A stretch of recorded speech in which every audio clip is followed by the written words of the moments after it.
The blood was everywhere, pooling in the dust beneath him. And Zachary Xander knew with absolute certainty that he was going to die alone on this God-forsaken stretch of Colorado prairie. The rattlesnake had spooked his horse 3 miles back, sending him tumbling into a ravine where jagged rocks had torn open his leg from thigh to knee. And now he lay there watching his life seep into the dry earth, while the summer sun of 1882 beat down mercilessly on his face. He had managed to drag himself perhaps 20 feet before the pain and blood loss made him collapse, and he was trying to fashion some kind of binding from his shirt when he heard the wagon wheels crunching over the hard, packed ground. The woman who climbed down from that wagon moved with a purpose that cut through his fading consciousness like a knife.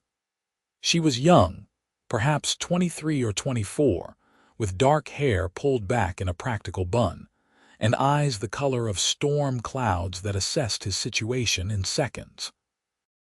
Her dress was simple calico, dusty from travel, and she carried herself like someone who had seen hardship and refused to bow to it. "Hold still," she said, her voice steady despite the gruesome sight before her.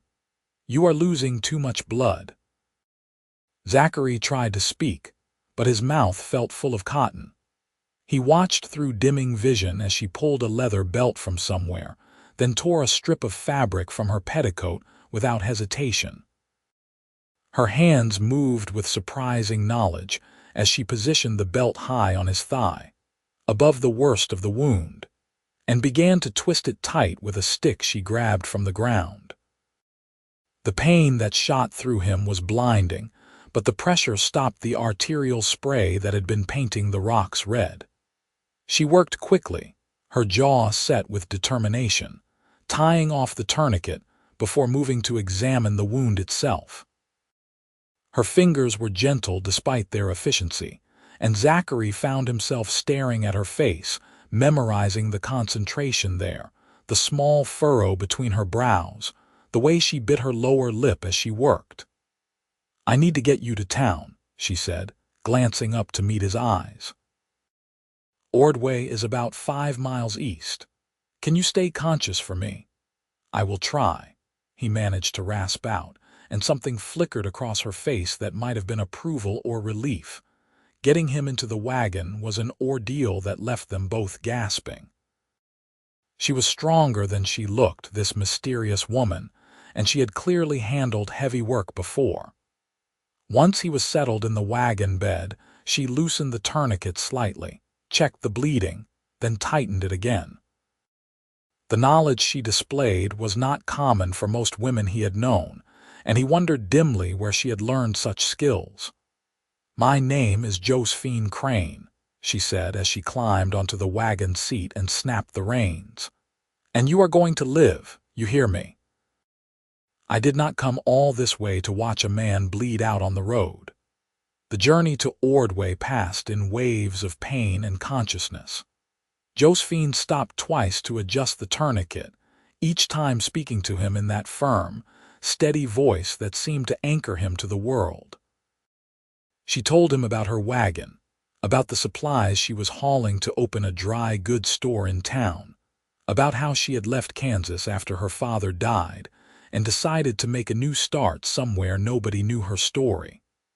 Her voice washed over him like cool water, and he clung to it.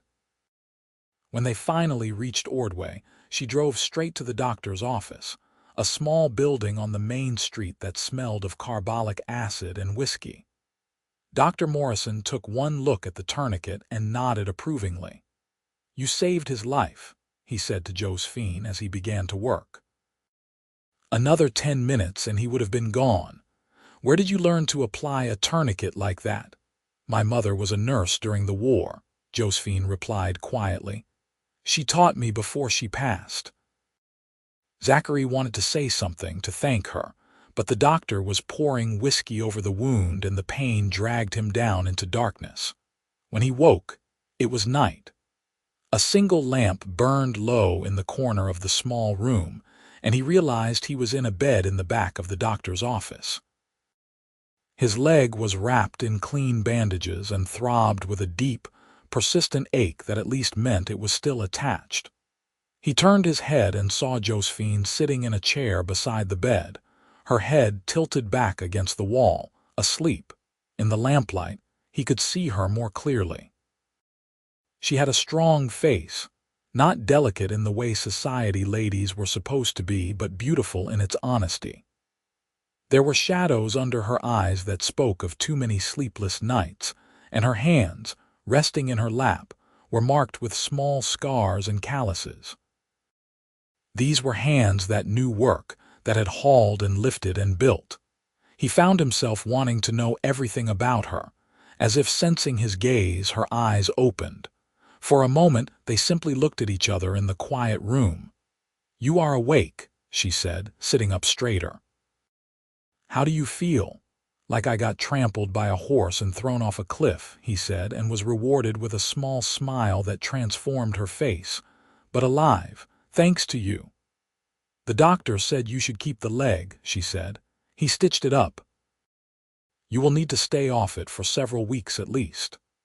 Zachary absorbed this information, thinking of his ranch 10 miles outside town, of the cattle that needed tending and the hay that needed cutting. He had 2 ranch hands, but they could not manage everything alone, especially not during the busy summer months. "I owe you my life," he said, the words inadequate but true. "Everything I have is yours if you need it." Josephine shook her head. "I do not need payment for doing what was right." Any decent person would have stopped. "Not everyone would have known what to do," he countered. "And not everyone would have taken the time. You could have just kept going." She was quiet for a moment, her eyes distant. "I know what it is like to need help and not receive it. I could not just leave you there." There was a story in those words, one written in pain, but before he could ask, Dr. Morrison came in to check on him. The doctor pronounced him stable and told Josephine she should go get some rest. She had been there for hours, he said, refusing to leave until she knew Zachary would live. "I have a room at the boarding house," she said, standing and smoothing her skirt. "I will check on you tomorrow if that is acceptable." "I would like that," Zachary said, and meant it more than he had meant anything in a long time. After she left, the room felt emptier. The doctor gave him laudanum for the pain, and he drifted in and out of restless sleep, his dreams filled with dark hair and steady gray eyes. The next morning brought clarity and sunlight. Dr. Morrison changed his bandages and declared the wound was not infected, which was the greatest danger now. Zachary learned that he had indeed been close to death, that the femoral artery had been nicked, and without that tourniquet, he would have bled out in minutes rather than the hour it took to reach town. Josephine arrived mid-morning, carrying a basket with bread and preserves. She had changed her dress and fixed her hair, but she still had that same air of practical competence that he found strangely appealing. "I thought you might be hungry," she said, setting the basket on the small table. "Hospital food is never particularly good." "You are an angel of mercy," he said, and she laughed, a sound that made him want to hear it again. They talked while he ate, and he learned more about her. She was 24, a year younger than him, and she had spent the last 3 years caring for her ailing father while trying to keep their small farm in Kansas running. When he died, she discovered he had debts she could not pay, so she sold everything and bought a wagon full of goods to start fresh somewhere new. She had chosen Ordway because it was growing, because the railroad was coming through, and because it seemed like a place where a woman alone might make something of herself. "There is not a dry goods store here yet," she explained. "People have to go all the way to Pueblo for anything beyond basic supplies. I figured there was an opportunity." "Smart," Zachary said, impressed. "The town is growing fast. Ranchers and farmers all around need supplies." "What about you?" she asked. "What brings a cowboy to be bleeding out on the prairie?" He told her about his ranch, the X-bar spread that he had built from nothing over the past 4 years. He had come west from Missouri after the war broke his family apart, looking for a fresh start just like her. He had worked as a ranch hand, saved every penny, and finally bought land and cattle of his own. It was hard work, brutal sometimes, but it was his, and he was proud of it. "I was checking the fence line in the north pasture when the snake spooked my horse," he explained. "Went down into a ravine I had no business being near. Should have been more careful." "Accidents happen," Josephine said softly. "The important thing is you survived." Over the next week, Josephine visited every day. She brought food, changed his bandages when the doctor was busy, and kept him company during the long, boring hours of recovery. They talked about everything and nothing, sharing stories of their pasts, their hopes for the future, the small details that make up a life. He learned that she could read and write beautifully, that she had a head for numbers, and that she was fiercely independent in a way that society often frowned upon, but that he found admirable. She learned that he was honest and hardworking, that he had a dry sense of humor, and that despite his rough exterior, he was kind in ways that mattered.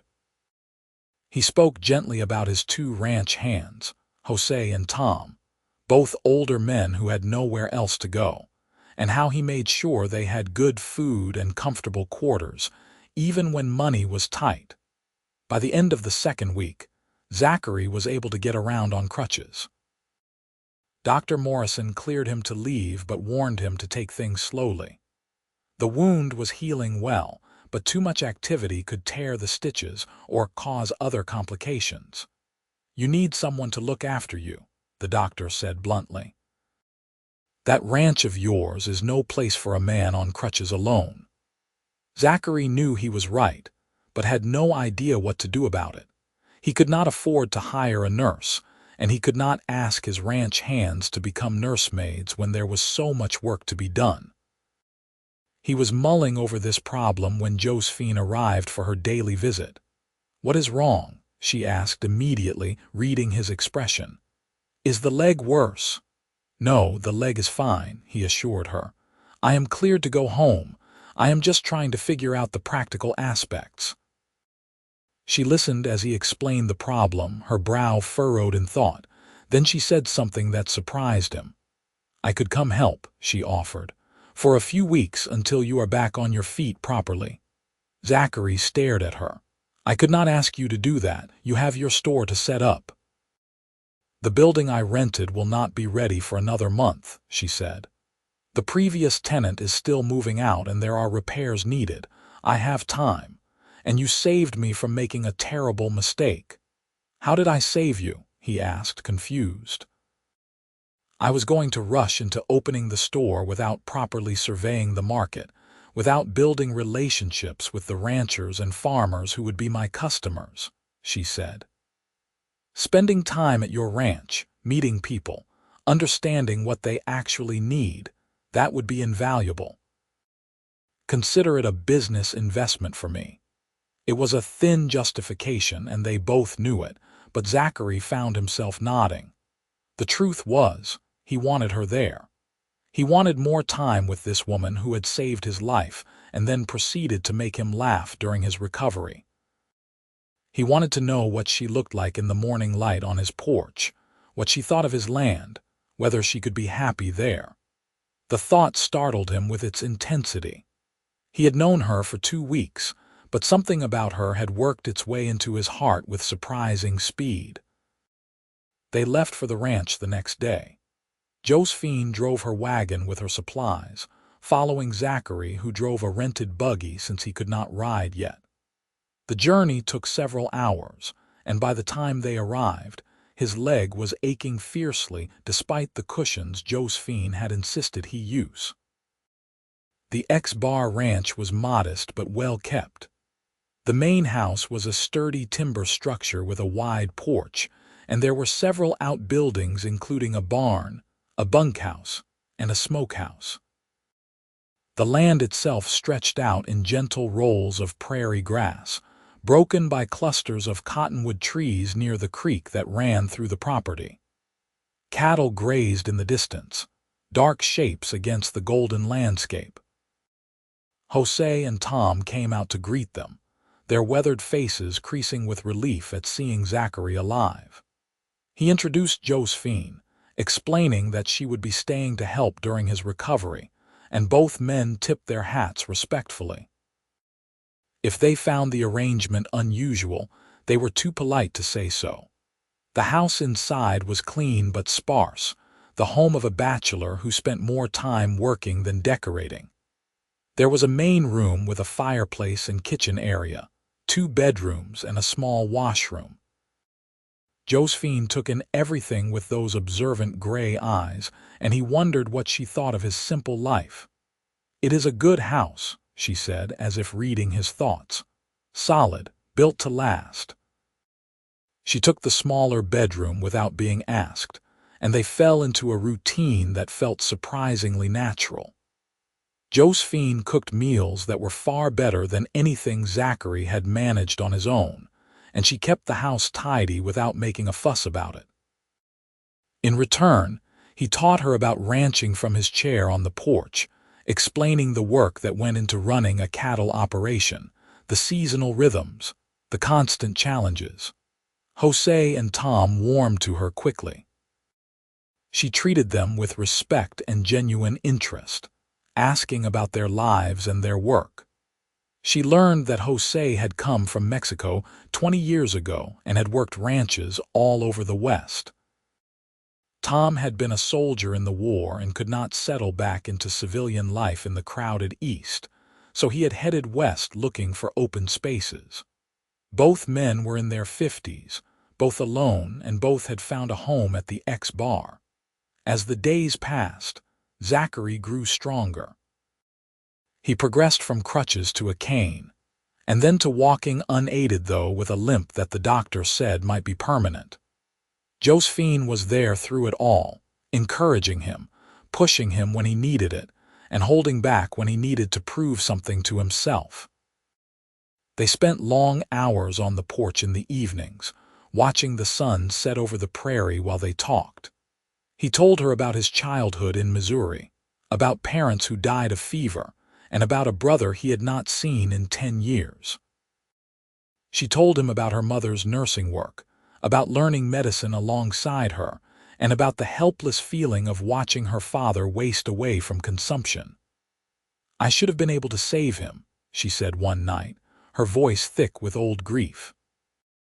"I knew so much, but none of it was enough."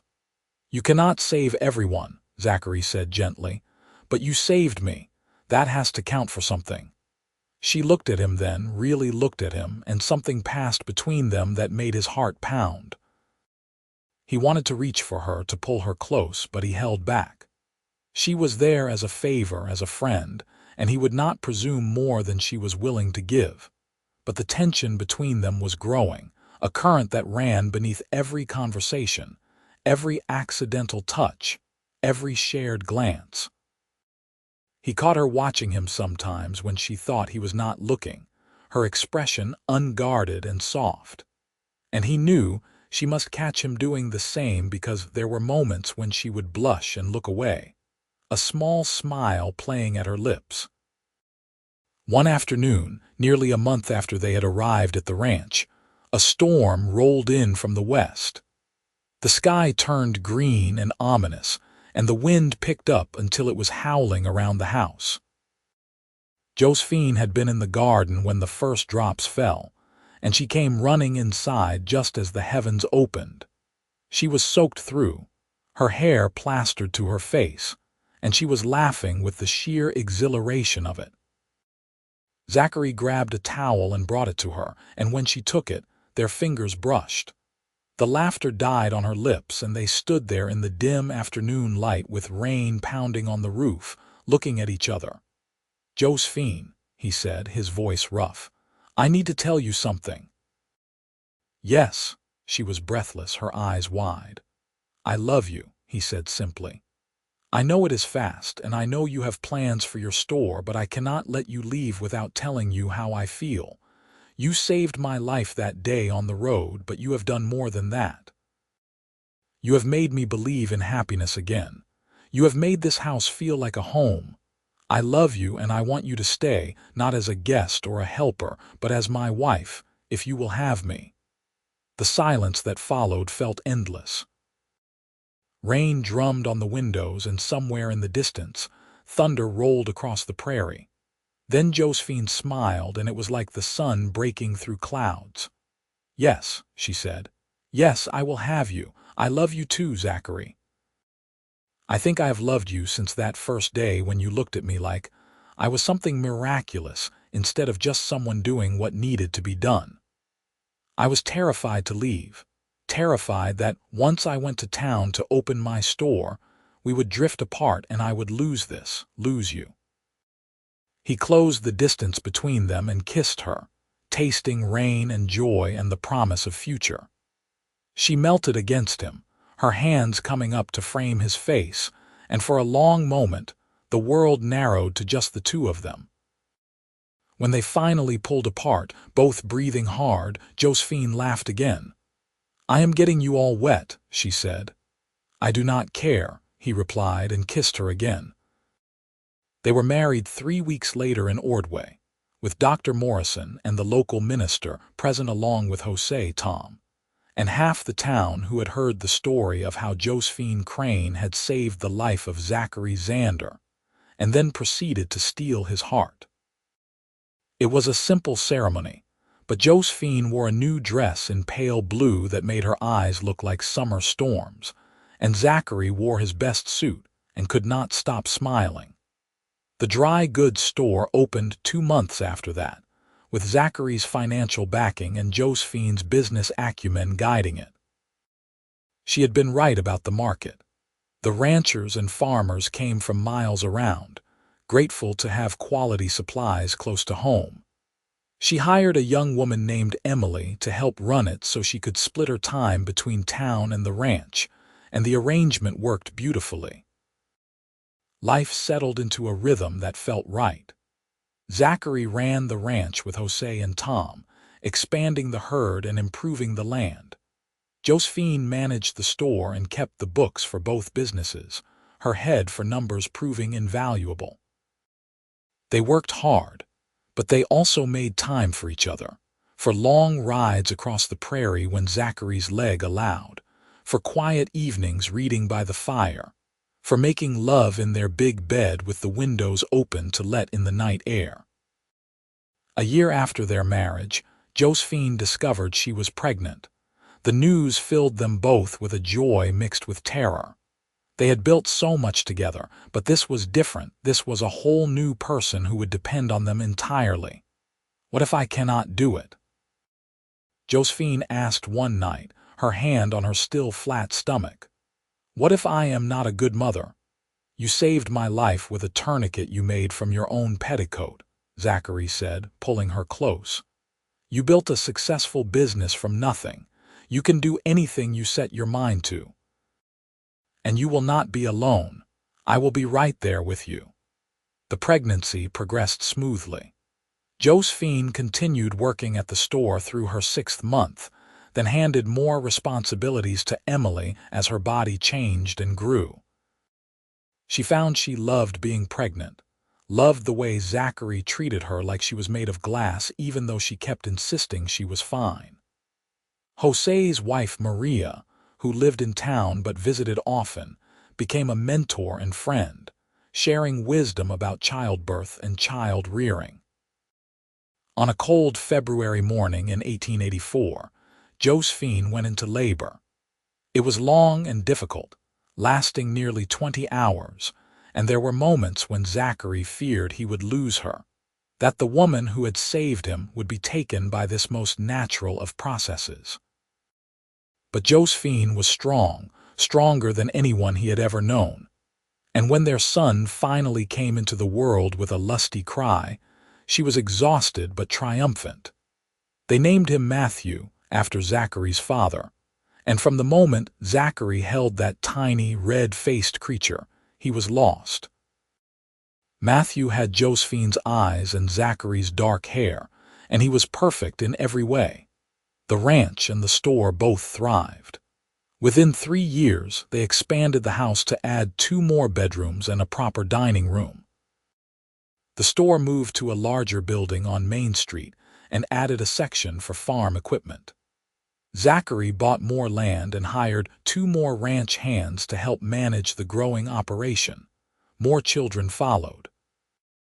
A daughter named Sarah arrived 2 years after Matthew, with her mother's determination and her father's smile. Then another son, James, who was quiet and thoughtful from the start. The house filled with noise and laughter and the beautiful chaos of a growing family. Through it all, Zachary never forgot that first meeting on the dusty road. He would sometimes watch Josephine with their children, teaching Matthew to read or bandaging Sarah's scraped knee, and he would remember her steady hands tying that tourniquet, her calm voice telling him he was going to live. She had saved more than just his life that day. She had saved his future, had given him everything he had not even known he was missing. On their 5th wedding anniversary, he took her back to the place where they had met. The ravine looked less dramatic in the afternoon light, but the memories were still vivid. They stood together looking at the rocks that had nearly killed him, and he put his arm around her waist. "You ever regret it?" he asked. "Stopping that day? Your life would have been so different if you had just kept going." Josephine turned to him, her gray eyes clear and sure.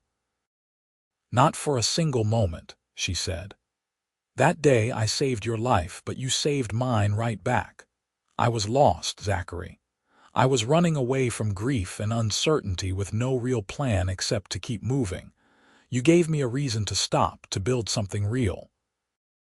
You gave me a home and a family and a love I never imagined I would find." He kissed her there, beside the ravine, with the Colorado wind blowing through the grass and the sun warm on their faces. When they pulled apart, she was smiling. "Besides," she added with a teasing glint in her eye, "someone had to keep you from bleeding out on the prairie. You are far too valuable to lose." "Valuable?" he asked, amused. "Absolutely," she said. "You are an excellent rancher, a wonderful father, and you make me happier than I ever thought possible. That tourniquet was the best investment I ever made." They rode back to the ranch together, her body warm against his back, and he thought about the incredible twist of fate that had brought them together. A snake, a fall, a woman with the knowledge and courage to save a dying man. Sometimes he tried to imagine what his life would be like if she had not come along that road, but the picture was too bleak to contemplate for long. The years continued to unfold in a tapestry of ordinary miracles. Matthew grew tall and strong, learning the ranch business from his father and showing a natural talent for working with cattle. Sarah proved to have her mother's head for numbers and her father's love of the land, and she talked about one day expanding the store into a full mercantile empire. James remained quiet but developed a gift for training horses that surprised everyone. Jose and Tom grew older but stayed on at the ranch, their presence a constant that anchored the family. Tom taught Matthew to shoot, while Jose told stories in Spanish that mesmerized all 3 children even when they did not understand every word. The bunkhouse expanded to accommodate younger ranch hands, but the 2 older men remained the heart of the operation. In town, Josephine became known not just as a successful businesswoman, but as a woman with healing knowledge. She helped when there were accidents or illnesses, using the skills her mother had taught her, and she became someone people trusted.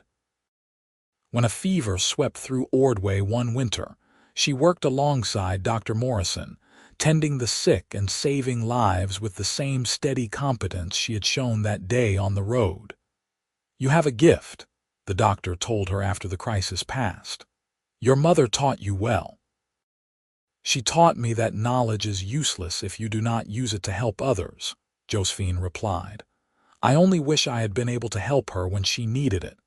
She would be proud of you, Dr. Morrison said gently, of everything you have become.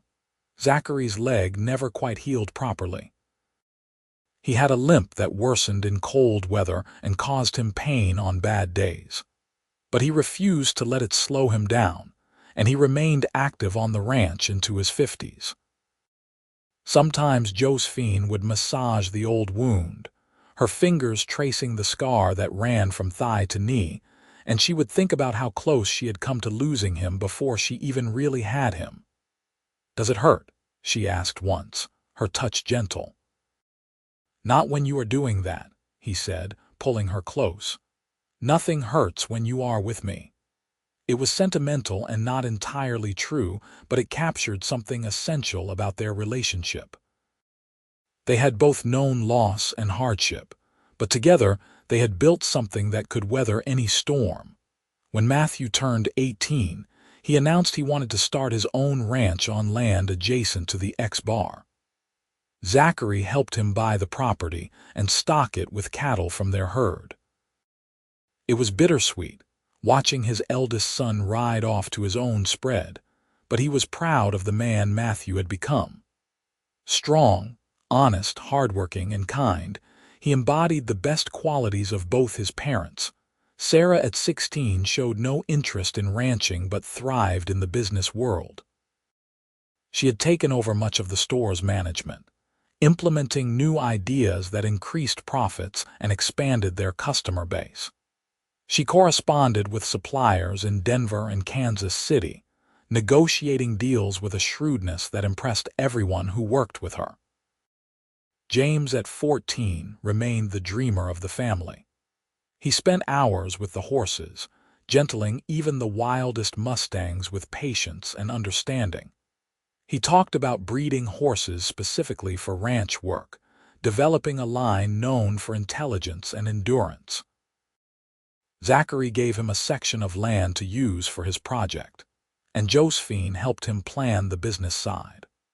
On a warm evening in June 1894, 12 years after their wedding, Zachary and Josephine sat on their porch watching the sunset paint the sky in shades of orange and purple. The children were occupied with their own pursuits, the ranch was running smoothly, and the store was more successful than either of them had dreamed. "You remember what you said?" Josephine asked, her hand in his. "That day in the doctor's office when you first woke up." "I said a lot of things," Zachary replied. "I was probably half out of my mind on laudanum." "You said you owed me everything you had," she reminded him. "That everything you owned was mine if I needed it." "I meant it," he said. "I still mean it. Though you ended up with it all anyway when you married me, so I suppose the point is moot." She laughed, that same sound that had captivated him in the hospital room all those years ago. "I was thinking about how I told you I did not need payment for doing what was right. That any decent person would have stopped. I remember. I was wrong," she said softly. "Not about stopping being the right thing to do, but about not needing payment. I got paid back 1,000 times over. I got a husband who loves me, children who make me proud, a home that feels like it was made just for me. I got a whole life I never could have imagined. That tourniquet bought me everything I never knew I wanted." Zachary turned to look at her, this woman who had appeared like a miracle when he needed one most. Her hair was starting to show threads of silver, and there were lines around her eyes from years of smiling, but to him, she was as beautiful as she had been that first day when she climbed down from her wagon and saved his life. "You know what the funny thing is," he said. "I spent so long thinking about how I owed you, about how I could never repay what you did for me. But the truth is, we saved each other. You stopped my bleeding with that tourniquet, but I was drowning in loneliness even before the accident. You gave me a reason to build something bigger than myself. You gave me a future worth living. We are quite the pair of saviors then. Josephine said with a smile. "Perhaps we should hang up a shingle. Saving Lives and Hearts, established 1882. He laughed and pulled her close, kissing her temple. Below them, the ranch stretched out in the gathering darkness, lights beginning to glow in the bunkhouse and the distant house where Matthew lived with his new wife. Cattle lowed in the distance, and somewhere a horse whinnied. It was the sound of home, of family, of a life built from nothing into something extraordinary. The next year brought changes, as years always do. Tom passed away peacefully in his sleep, and they buried him on a hill overlooking the ranch he had helped build. Jose, though slowing down, remained sharp as ever and took on more of a supervisory role, teaching the younger hands the skills he had accumulated over decades of ranch work. Matthew and his wife Clara welcomed their first child, making Zachary and Josephine grandparents. Holding his grandson for the first time, Zachary felt the circle of life completing itself in a way that filled him with profound gratitude. This child existed because a woman with medical knowledge and a brave heart had stopped to help a bleeding stranger on a dusty road. Sarah expanded the store into a second location in Pueblo, proving her instincts about growth and opportunity. She hired managers to run the day-to-day operations while she oversaw both locations, and the profits allowed the family to make improvements to the ranch and invest in better breeding stock. James' breeding program produced its first notable success when a rancher from Wyoming paid handsomely for 3 of his specially trained horses. Word spread about the intelligent, hardy animals coming from the X-Bar, and soon James had more orders than he could fill. He hired 2 assistants and expanded his operation, his quiet determination paying off in ways none of them had anticipated. Through it all, Zachary and Josephine remained the heart of everything. They made decisions together, supported their children's ambitions, and maintained the standards that had made the X-Bar and the Crane store respected throughout the region. But more than that, they remained in love in a way that was obvious to everyone who saw them together. They still talked for hours on the porch. They still reached for each other in the night. They still found ways to make each other laugh and smile after all the years together. Their love had deepened and matured, moving beyond the passionate intensity of those early days into something richer and more sustaining. Dr. Morrison, now retired, told them once that he had seen hundreds of couples in his long career, but few with the kind of partnership they had built. "You fit together," he said simply. "Like 2 pieces of a puzzle that were always meant to connect. It is rare, and it is beautiful."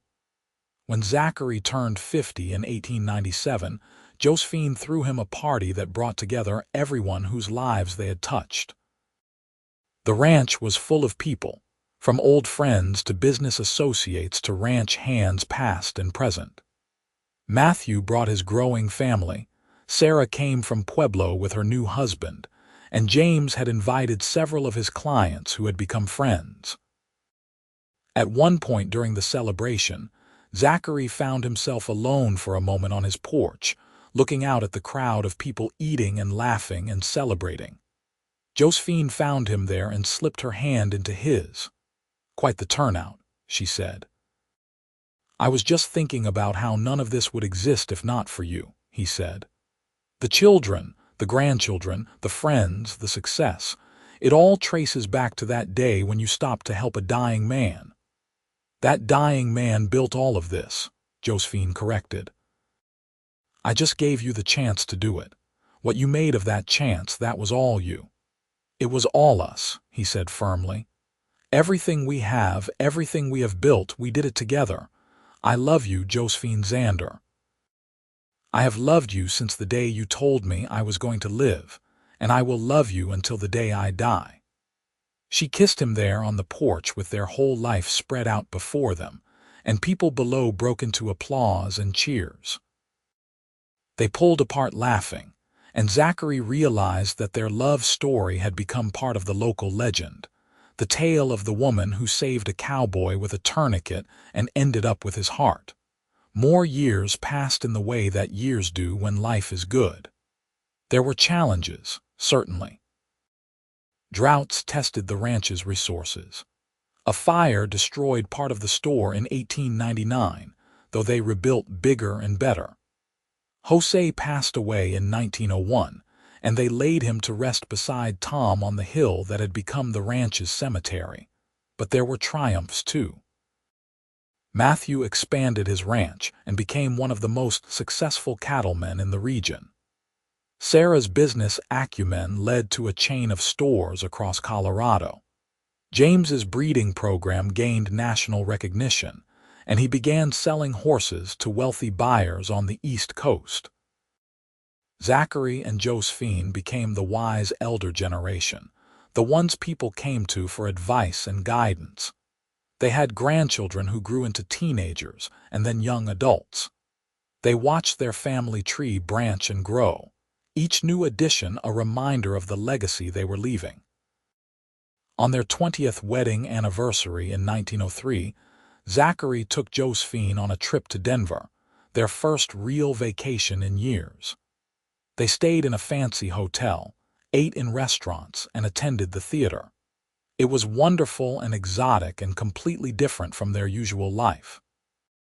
But on the train ride home, looking out at the Colorado prairie rolling past, Josephine turned to him and said what he had been thinking. "I am ready to go home." "Me too," he agreed. "There is nowhere I would rather be than on our porch watching the sunset." "You are such a romantic," she teased, but her eyes were warm. "Only with you," he said, and it was true. They settled back into ranch life with relief and gratitude. The fancy hotel had been nice, but nothing compared to their own bed, their own land, their own life. They had built something real and lasting, something that would endure beyond them. As Zachary moved through his 50s, he thought often about that day on the road when his life had nearly ended.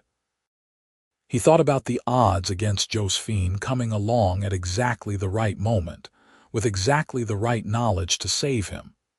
It felt like fate, like some higher power had intervened to give him a second chance. He made sure to live in a way that honored that gift.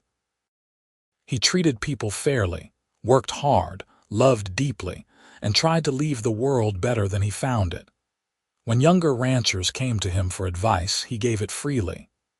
When neighbors needed help, he provided it without expecting repayment. He passed on the lesson Josephine had taught him that day. That sometimes stopping to help a stranger can change everything. In 1905, when Zachary was 58 and Josephine was 57, they made the decision to step back from active management of both the ranch and the stores. Matthew took over the X-Bar fully, running it alongside his own spread. Sarah and her husband managed the business empire. James continued his breeding program, which no longer needed their involvement. It was strange at first, having so much free time. But they quickly adapted, filling their days with each other and with the grandchildren who loved visiting the big house on the ranch. They traveled a bit, took up hobbies they had never had time for, and generally enjoyed the fruits of their decades of labor. One quiet afternoon, they rode out together to the spot where they had first met. They did this occasionally, a pilgrimage to the place where their story began. They stood together in the ravine, older now but still strong, still together. 23 years, Zachary said, looking at the rocks that had nearly killed him. Since that day. Best 23 years of my life, Josephine said, though I could have done without the initial terror of thinking you were going to die in my arms. Sorry about that, he said with a grin. I will try not to nearly die anymore. I would appreciate that, she said. I am rather attached to you, and I would prefer to keep you around for another 23 years at least. That sounds like a fine plan to me. They rode home slowly. savoring the warmth of the sun and the beauty of the land they had shaped and been shaped by. That night, lying in bed with Josephine's head on his shoulder, Zachary thought about how a single moment of chance and compassion had created an entire world. A woman stops to help a dying stranger. A tourniquet fashioned from a belt and petticoat. A life saved, and then two lives joined, and then a family created, and then a legacy built. It was remarkable when you thought about it, how much could flow from one small act of courage and kindness. "Thank you," he whispered into the darkness. "For what?" Josephine murmured, half asleep. "For stopping that day, for saving me, for loving me, for all of it." She turned to look at him, her eyes catching the moonlight through the window. "Thank you for giving me a reason to stop running. For building a life with me. For being the man I did not know I was waiting for." They kissed, gentle and sweet, and settled back into sleep wrapped in each other's arms. The years that followed were golden. They watched their grandchildren grow and their children thrive. They celebrated holidays and birthdays, surrounded by the large, loving family they had created. They maintained the house and gardens, kept up with old friends and made new ones. On a spring morning in 1912, 30 years after that fateful day on the road, Josephine and Zachary sat on their porch drinking coffee and watching the sun rise over the prairie. Zachary was 65, his hair silver and his face lined but his eyes still bright. Josephine was 64, her hands still strong despite the arthritis that was beginning to creep into her joints. "I have been thinking," Zachary said, breaking the comfortable silence. "About that day you saved my life." "You think about it often," Josephine observed with a smile. "It does tend to stick in the memory, I suppose." "I was thinking about how I told you I owed you everything I had," he continued, "and I realized that I was wrong about that too." "How so?" "I did not owe you. Owing implies a debt that can be repaid, something temporary. But what you gave me, what we gave each other, it is not a debt. It is a gift that keeps giving. Every day I wake up next to you is another gift. Every moment with our children and grandchildren, every sunset we watch together, every challenge we face side by side, it is all part of that same gift." Josephine was quiet for a moment, and he saw tears glinting in her eyes. "That might be the most beautiful thing you have ever said to me." "I mean every word," he said. "You saved my life with that tourniquet, Josephine, but more than that, you taught me what life was worth living for. You showed me that taking a chance, letting someone in, building something together, that is what makes everything meaningful. I do not owe you, I celebrate you. Every single day." She reached for his hand, and they sat there holding hands as the sun climbed higher and the ranch came to life around them. Horses whinnied in the pasture. Cattle moved slowly across the grasslands. Birds sang in the cottonwood trees. It was an ordinary morning made extraordinary by the love they shared. Their story continued for many more years. They lived long enough to see great-grandchildren, to celebrate their 40th wedding anniversary, to watch the world change in ways they never could have imagined. Through it all, they remained each other's anchor, the constant in a shifting world. When Zachary finally passed away at the age of 78, with Josephine holding his hand and their children and grandchildren gathered around, his last words were a whisper meant only for her. "Still the woman who saved my life. Still the love of my life. Always." Josephine lived another 5 years, spending them surrounded by the family they had built and the legacy they had created. She remained sharp and engaged until the end, still managing to surprise people with her knowledge and capabilities. She passed peacefully in her sleep, and they laid her to rest beside Zachary on the hill overlooking the X-Bar Ranch. At her funeral, their grandson Matthew the Younger, named for his father, spoke about the legendary story of how his grandparents had met. He told how a woman with courage and medical knowledge had saved a dying cowboy with a tourniquet, and how that single act of compassion had created a dynasty. "They taught us that love is not just a feeling," he said to the assembled crowd. "It is a choice you make every day, a commitment to build something together, to support each other through everything life throws at you, to find joy in ordinary moments." They showed us that one person stopping to help another can change the course of history, at least the history of one family. They gave us all a template for how to live and how to love. The X-Bar Ranch continued for generations, as did the business empire Sarah had built. James's horses became known throughout the West for their quality and intelligence. But more than any business success or material legacy, Zachary and Josephine left behind a template for living with integrity, kindness, and love. Their story was told and retold, becoming part of the family mythology. The tale of the tourniquet, of the woman who stopped on a dusty road in 1882 to save a bleeding stranger and ended up finding her soulmate. It was a story about chance and choice, about courage in the face of crisis, about how one moment of compassion can ripple out to touch hundreds of lives across multiple generations. In Ordway, they named a street after Josephine, honoring her contributions to the town's growth and her legendary nursing skills. The original store building became a historical landmark, a reminder of the pioneering spirit that had built the West. But the real legacy, the one that mattered most, lived in the hearts and lives of the people they had touched. Their children carried their values into their own lives and passed them to their children. The ranch hands who had worked for them told stories of fairness and kindness.